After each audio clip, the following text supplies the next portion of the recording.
What's up guys, this is Ray and welcome to Asian Films. So the movie we'll be talking about is Mirai of the Future, which is released in 2018 and is directed by one of my current favorite anime directors, Hosoda Mamoru.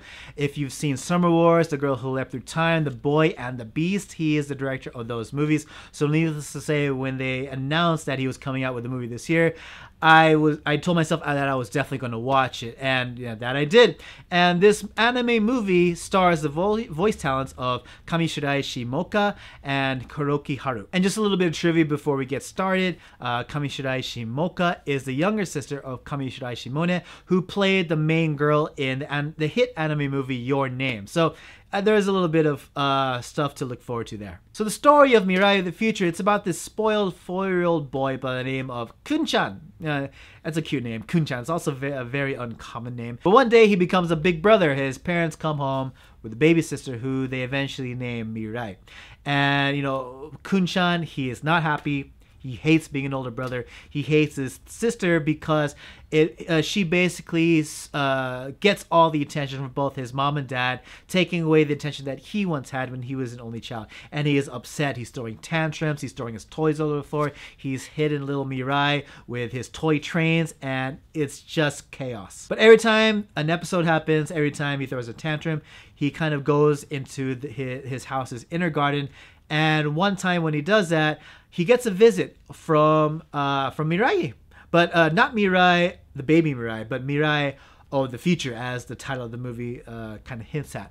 This Mirai is a high school student who goes back in time to essentially guide Kun-chan into becoming a better older brother. And it's not just Mirai of the Future who visits him, but it's a whole slew of different characters, including his dog, kind of reimagined as a human being, and amongst other characters which pop up. As far as the positives of Mirai of the Future are concerned, well, the voice cast I thought was great. You know, I think all the actors they had for the lead roles in this movie are not professional voice actors. They're just regular actors. I mean, you have Kamishirai Shimoka and Kuroki Haru. I think Kuroki Haru you guys might have seen if you've seen Iwai Shunji's more recent movies like The Bride of Rip Van Winkle. And even the parents of Mirai and Kun-chan, they're played by Hoshino Gen, who's been really popular in TV dramas and especially his music. And also Kumiko plays the mom, and they're all these guys are actors, you know, on a regular screen and not actual voice actors. And also we get embraced by the vocal presences of Yakusho Koji, who played the Beast in The Boy and the Beast, and also he's been in a whole slew of great movies, live action movies, and also Fukuyama Masaharu, whose character is just as cool as he is. Another positive I had with this movie is that the animation is great, it's phenomenal, and it also incorporates a lot of CG very seamlessly with the story. And at some points you don't really know that you're watching CG, but you are. And the way it's blended together, I thought it worked well. It was very harmonious.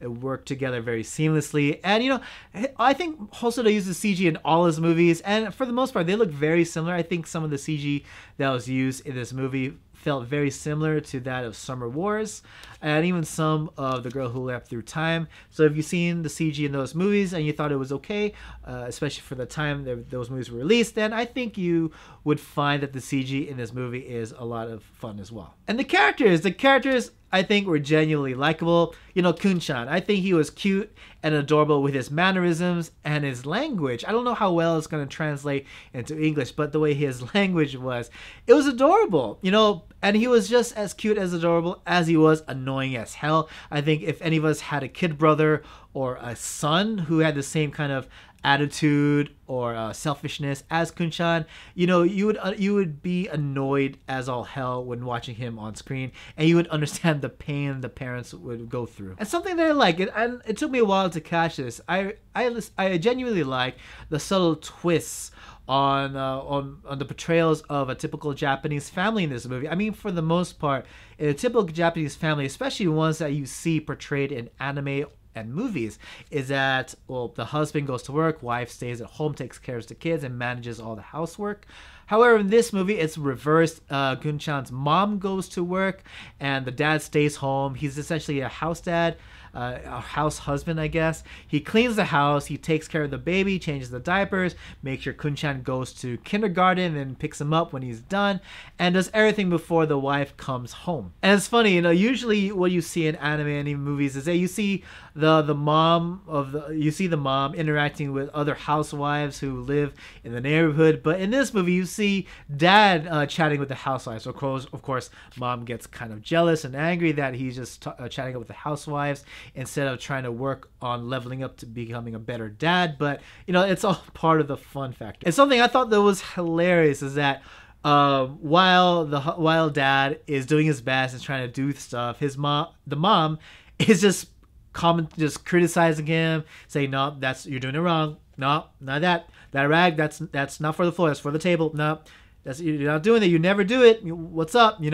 And I think it's funny because it's something that's not usually portrayed in Japanese cinema, Japanese pop culture, and I think just having that in this movie, as a Westerner, it's something that I wouldn't be able to pick up at first, because I think in our cinema this kind of family isn't all that different from what we might see in American movies or Hollywood movies, Western movies, if you will.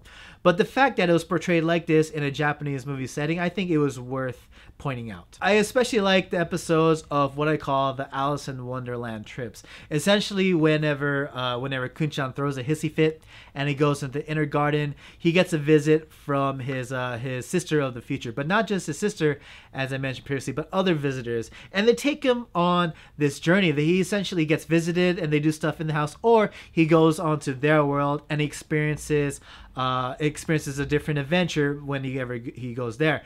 And the cool thing about these little adventures is that they help him. They help him cope with whatever he's struggling with at the time. For example, one of these episodes involves Kunchan learning how to ride a bicycle so he can join other big kids cycling at the park. And something I'm kind of half and half about is that this story, I feel it was more aimed towards kids. I mean, the central character is a 4-year-old boy who's kind of snotty and bullies his little sister. And I think this movie was aimed for them because the adventures are, they take a little boy and take him on these grown-up adventures. Not grown-up where he has to make adult decisions, but these adventures involve helping him growing up and becoming a better older brother. So I'm half and half in the fact that I felt it was more aimed for kids, but I also like the coming of age story that came out of it. I thought the way it was put together, it was very heartwarming, this kind of journey of maturity. Granted, Kunchan is still 4 years old, but then it's this adventure of maturity where he learns that having a baby sister is a treasure on its own, and he has to work hard to protect that treasure. Something I also thought was interesting. I love the way they portrayed future Tokyo. The way the signboards are just all electronic and everything is just, it looks huge. Like, if you ever been to the real Tokyo Station, I mean, it's a huge station altogether, but the way Tokyo Station was featured in this story, everything, the hall was much bigger. There were a lot more trains and platforms. Everything had this interesting futuristic electronic displays. I thought that was pretty cool. And speaking of trains, one of the things I love about Kunchan, he loves his toy trains. And the thing with toy trains in Japan is, there are a lot of train models based on existing trains that you can see around Tokyo. And one of Kunchan's favorite train is the Ueno Tokyo line, which is my regular train, which I catch to and from work. So let's talk about the negatives of Mirai of the Future. I think the biggest thing, I like this movie. I think it was really well crafted together. But the thing is, it didn't hit me as emotionally as Hosoda's other movies. I think the movie that hit me the hardest was Wolf Children, Ame and Yuki. I think that's probably my favorite of Hosoda's works.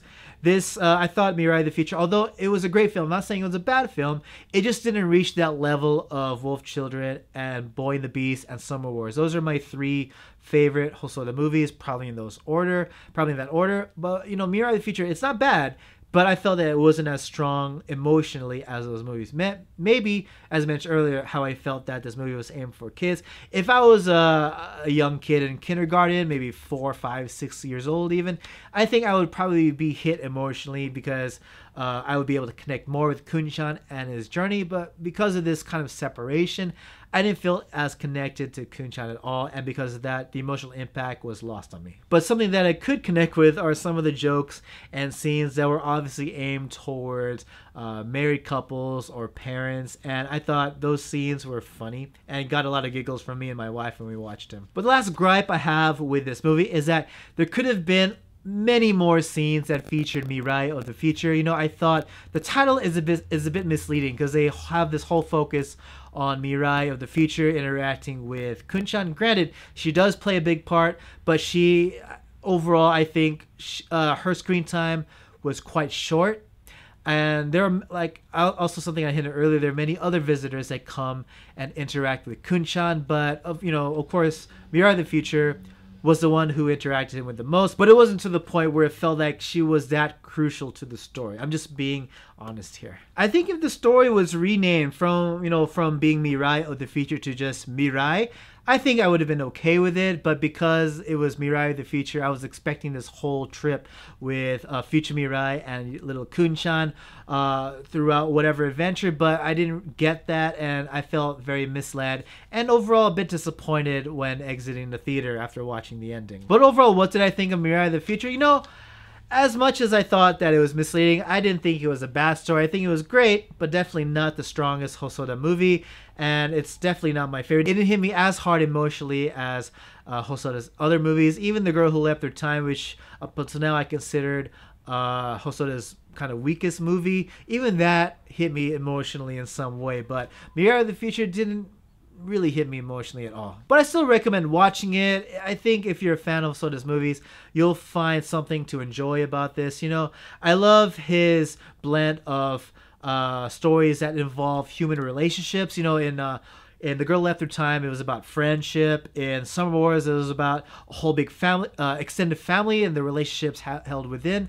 And The Wolf Children were about a mom and her two kids, and also the two kids' journey in deciding who they want to be. The Boy and the Beast was about a parental fatherly figure and a young boy. This one is about two siblings, a brother and a sister, and also their parents' interactions with them. And I like Hosoda's blend of these types of narratives and fantasy elements, and I think it still lived up to that. You know, it still had elements of stories involving human relationships and also Alice in Wonderland-esque fantasy, and I like it for that. And I think something that could be discussed with this movie is that were Kunshan's episodes in the magical garden real? Was he actually visited by these characters, or was it all part of his imagination? You know, I think with any kind of Alice in Wonderland story, you can have that kind of debate, and I felt you can really have that discussion with this movie, and I think that's one of the fun parts of it. But yes, please check it out. I think you'll have fun regardless.